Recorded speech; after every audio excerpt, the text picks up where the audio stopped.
bouncing off the most on was that I didn't talk while I was working.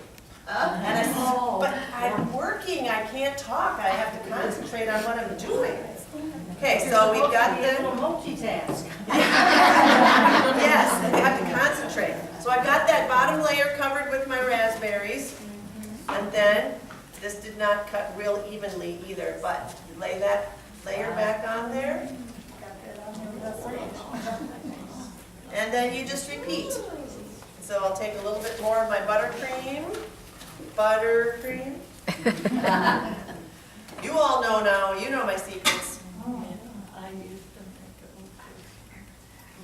That's like, Did I hear you say that you put meringue powder with your buttercream? you can use egg whites, and sometimes I'll use the pasteurized egg whites, which is not, you don't want to take raw egg, but pasteurized egg whites you can use as well. It gives it a fluffiness. It gives it a little bit of body. Otherwise, you can get it incorporated with air, but it's not always, you're not going to get that same. The other thing my husband loves to use with a flavoring is a little bit of lemon juice. That gives it a shine. Your buttercream will actually have a little bit of shine to it, which is nice. So, and someone was talking about the crumbs and trying to spread with crumbs. I just put a layer using a piping bag, and then when I get pretty much, it doesn't have to be right next to each other, but just so that you've got an area that you can draw from without having the crumbs transfer all over your knife and into everything else. And then just take our knife and lightly go over, fill all that in.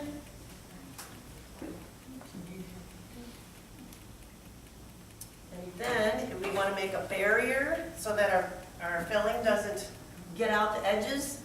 There have been days when it's been very warm and I have strawberry filling and with the glaze, and it just wants to find little holes to get out, and I get to where I'm delivering it and it's coming down the side and I'm like, oh my goodness.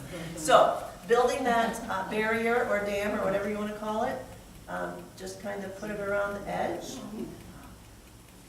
And then if it's not high enough in some spots, just kind of give it that space in order for the filling to go. And I also learned that more is not always better. Sometimes I'm thinking, oh, this is for family. I'll just put a lot of filling in there. Yep, it comes out before you want it to. Is that kind of filling something you can just buy in the store? Yes, yeah, I got this, at least a Walmart, I don't even remember. Okay. Duncan Hines.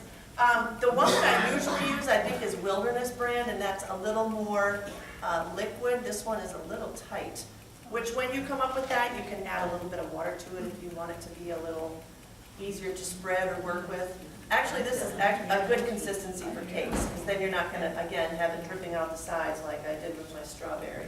For your kiwi one, was that store-bought as well? The kiwi, the lemon part was. Okay. I bought the lemon pie filling, and then I cut up kiwi and put in it. Okay. And the strawberries was just cut up strawberries with a strawberry glaze. Another thing you can do, if you don't want just a plain chocolate cupcake, just take your, well, I have a paring knife. Take your paring knife and cut like a little hole in it. Take that off, take your piping bag with your filling, stick it in there, squeeze a little bit, and then put the lid back on. Then you put your frosting on top, and you've got a nice little filling inside that way. All right, and then put that back on.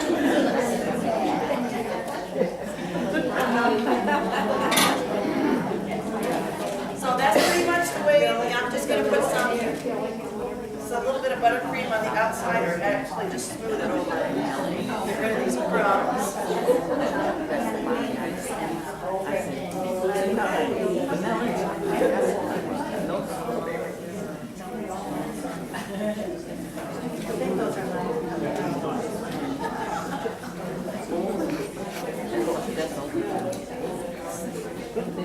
And you can take and get your crumbs off the side of your plate so they don't get mixed in.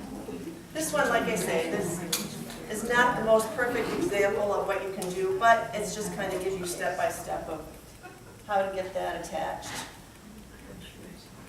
And if you watch Buddy Belastro on TV, Cake Boss, he would call this crumb coat, where you're putting a crumb coat on now.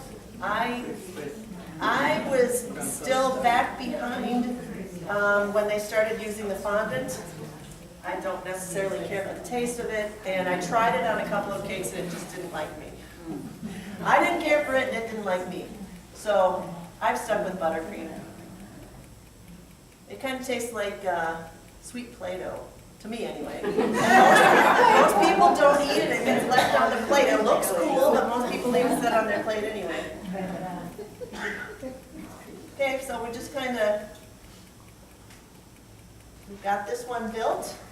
And if somebody still says, ooh, that wasn't enough cake, let me know, and we'll just cut this one up and we'll serve this one also, because I'm not taking it anywhere. So it can stay here. All right. How long can you freeze a cake? Well, I've had them frozen for a year, especially the top of a wedding cake. Wedding cake. There are people that, and I always say though, if you're gonna do that, you're gonna freeze it for that length of time, put it in the freezer, get it hard, then take your saran wrap, totally wrap it, then put it into something airtight. And that'll help to keep the freezer burn away. And not so much anymore, but it used to be, I would have a friend of mine that invariably called, I need a cake for this afternoon. Okay, and she was a very good customer, so I did everything I could. So I tried to keep a couple different ones baked and in the freezer, not finished, but just the cake itself that I could take out. All right, so let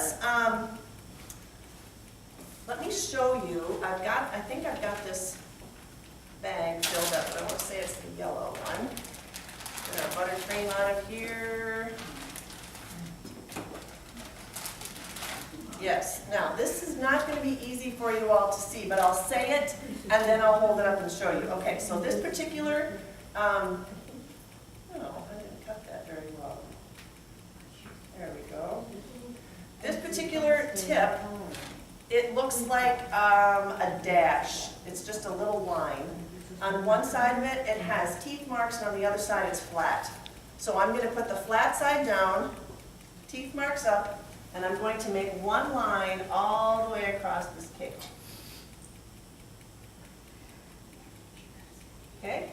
I've got my one line, and that's a little bit too much to hang on to, so I'm going to bring this down a little easier. It happens. And we got it off the floor. Okay. No one knows it's there. Okay. No, it's clean. I don't think that nobody else will see it. Okay. So then to do your basket weave, again, I should put my glasses on. You take your little tooth side up, and every width of what that is, I'm going to put a line across. So let me just get 2 lines done here. Again, we're getting into the talking and doing something at the same time, which I've already explained is not my forte. Okay, so then what I've done kind of looks like a railroad. Okay, so that's what it is so far. All right, now I'm going to do another line straight down. Make sure I'm right side up. Straight down next to this other line, covering up the edges, or kind of covering them up. And then I'm going to come across that one, filling in the spots that I had done previously. And you just continue and continue. And then you end up with your basket weave. So it's just time consuming. What else do I have here? This one is my very large star tip. Okay, Anna, it's my daughter. We're going to try it and see if I can do her roses that she does. You're starting at the center, and you're just going to work it all the way around. Well, it's not perfect, but it's not terrible. So it's just very simple. You've got your roses. That can be used as a border or roses. Leaves. So we've got the side of our rose, and we can just put some leaves along there, kind of like we had on the other cake. Looks weird, but okay, leaves. Or this is the smaller star tip. So you can border with this, or we'll just put it across here. Could you tell us what membership that is? You know what? My daughter tells me, she goes, Mom, use a number 5. And I'm like, what the world is a number 5? I didn't learn that way. I will look though. The glasses got to go on for that one. Yeah, they all, and she'll say, don't use the number whatever writing tip, use the. I look at it and go, yep, that's a good one. Okay. Oh, and you know what? This has buttercream over it. I don't even know if I'm going to be able to see it. But it's at least a 5. I know it says it somewhere.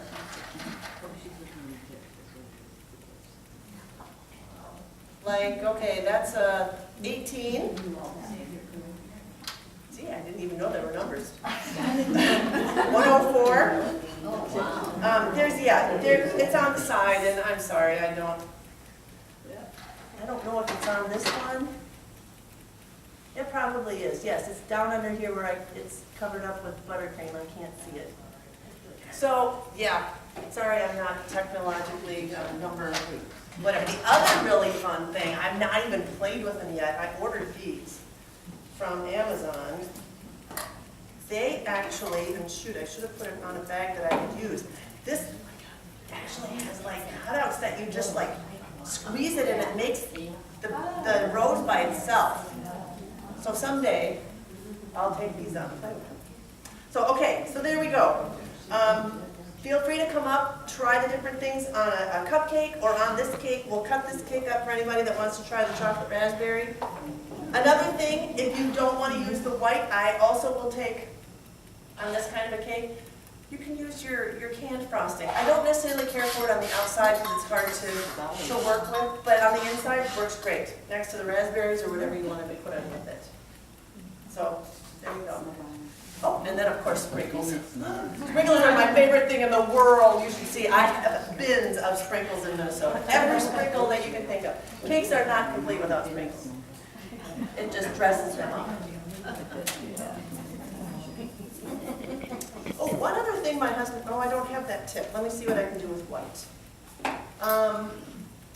I cannot make a rose on a nail. I'm sure that there'll be some of you here that could take and make a rose on there. I didn't learn that way, and I have a hard time with that. So what he taught me, he had a piece, like a dowel with almost looks like a pencil, only it's not a pencil, it doesn't have lead. He told, I should have grabbed a dowel. He said, use a straw. Let's see what we can do.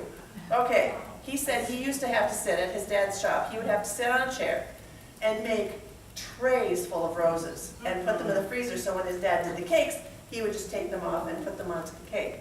So he was very good at it, but let me see if I can actually, this is going to be interesting because my buttercream got a little warm. So anyway, it's just pretty much layering.